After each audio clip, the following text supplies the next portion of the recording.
Okay, we're back for the last one that will cover our review. So there's 3 remaining items. Now we've worked ourselves backwards from the ones that were most challenging to least challenging. So more people were successful in getting these right as we've come to the top. So here's an equation that has to be solved. They want to know what value of x would make this statement true. So there'll be one solution here, really. This is asking the same, is there any solution to this? Is there one solution, no solutions, or an infinite number? What value of x would make this a true statement? I think everybody got this right anyway. And then here's our repeat of a similar question that was posed before. So what I neglected to mention that you should be aware of, I put the number of these items here because that may not be the number of the item that appeared on your test or your assessment. Because the way it's set up, there's a selection of topics, and then the computer system creates questions related to that topic. So this was question 15 on something. It may have been question 11 some on your assessment, or the number might have been 8 here instead of 7 to change it just a little bit. And the reason that's done is because these assessments are used by students all over the United States. So for them to cut down on copying other people's answers or cheating by helping each other, they give you random placement of the questions and also random changes in the numbers. This might have said 24 on somebody's test. This may say 3x minus 3. This may say 7x plus 13 or 6x plus 15. Just small changes to make sure that every test is over the same material, but none of them are identical. So if you keep that in mind, you'll realize that it doesn't save anything for you to waste any time trying to gauge where other people are. They may be working on different questions, but in the end, everybody has the same content, just in different orders and maybe slight changes. So let's go here. So here's an equation. 12x equals 7x plus 15. We know we have to subtract 7x because we want to get the x by itself to figure out, is there a solution here? So we subtract 7x. So that cancels out. I'm left with 15 over here. Now to keep it balanced, I have to subtract 7x. So 7x from 12x.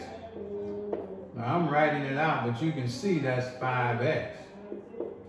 Now 5 times x equals 15. That means I divide by 5, but your mind tells you that 5 times 3 has to be 15. So you can see that x is 3. So x would have to be 3. So if they gave you answers A, B, C, D, and this was 3, you pick 3. So now we go to this. Order of operations says I have to eliminate this parentheses first. So I write this over. Minus 10x minus 7 equals 26x.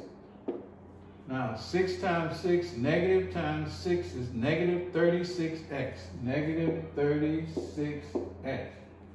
Negative 6 times negative 7 is positive 42. So now I've eliminated the parentheses. So 26x, take away 36x is going to leave a negative 10x, if you can see that. So I have a negative 10x plus 42. And here I have a negative 10x minus 7. Negative 10x minus 7. So now we're actually back to the same question. So at this point, if you've been following, you will look at this and say, wait a minute. If this is negative 10x, and this is negative 10x, and I take away the 10x, that means that negative 7 has to equal positive 42. You say, no, that's not possible. So there's no solution to this equation. Now, the last one, and then we'll stop for the day. The last one, I want to read it so you can think through it and see if you get the idea. Oh, let me do this other simple one first. So it wants to know, the question is, what value of x would make this true? This is a question that everybody got right. So we'd add 2 to 16, we get 18. So 3x equals 18 once I add the 2. So now 3 times 6, everybody got that. That's it. Now, everybody got that right. Now, I want, and everybody at the school wants, the common understanding of this. Nobody missed this question, I don't believe. Oh, well, some people did miss it, but it was successfully completed by the largest number of students in the class. So what we want you to do is to take your knowledge of this, how simple that appears to be, and learn all the other principles of these other things, because once you understand things, the problems are easy. They're only difficult when you don't understand the definitions, you don't understand the procedures, you don't understand the multiplication, division, or whatever. So that makes it hard, but the question is not hard. If you know what you're doing, every question is easy. So here, I'm going to read this last one, then we'll sign off for the day.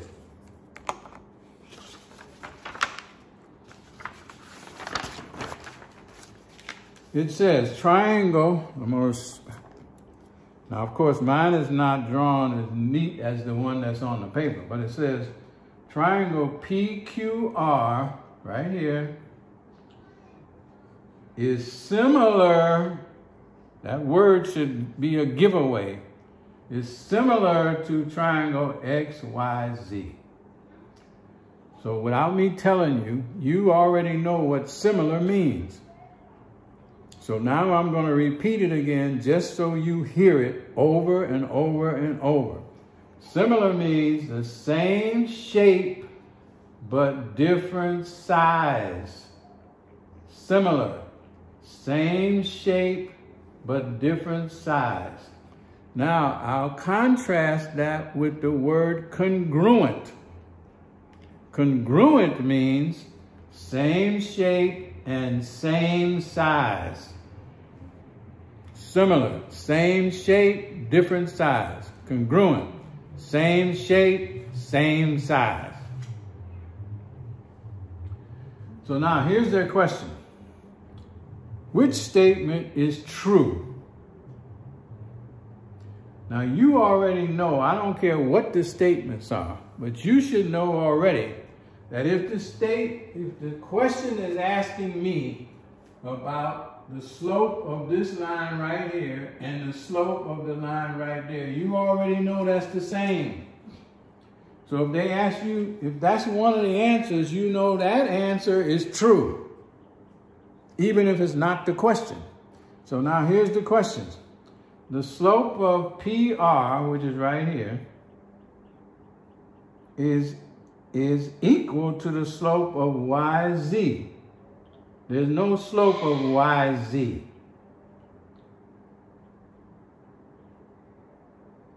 See, there's no slope there. So that can't be true. The slope of PR is the same as the slope of YZ. Well, YZ is not even on that line, so that's not true. Next, the slope of QR, which is here, is equal to YZ, which is here. They're not even on this line, so we don't know what those slopes, what they're equal to, or they're not, we don't know that, we have no information to tell us that they're equal to each other because they're not even on the same line. So we know their slopes can be the same, they're not on the same line. Next, the slope of QR is equal to the slope of XZ. See, QR and XZ are not on the same line. Finally, the slope of PR, right here, is equal to the slope of XZ. That's what you knew before you even started looking at the question. You know the slope from here to here is the same as here to here because they're on the same line. So that's it. So I'm gonna sign off for there. And this week you'll get the chance to practice and eliminate, resolve, or relearn all of these other components. And then eventually we will, maybe Friday we'll have a follow-up mini assessment and see how much improvement we made. And you'll do great. So enjoy the rest of your weekend, which is today. And I'll talk to you soon. Bye-bye.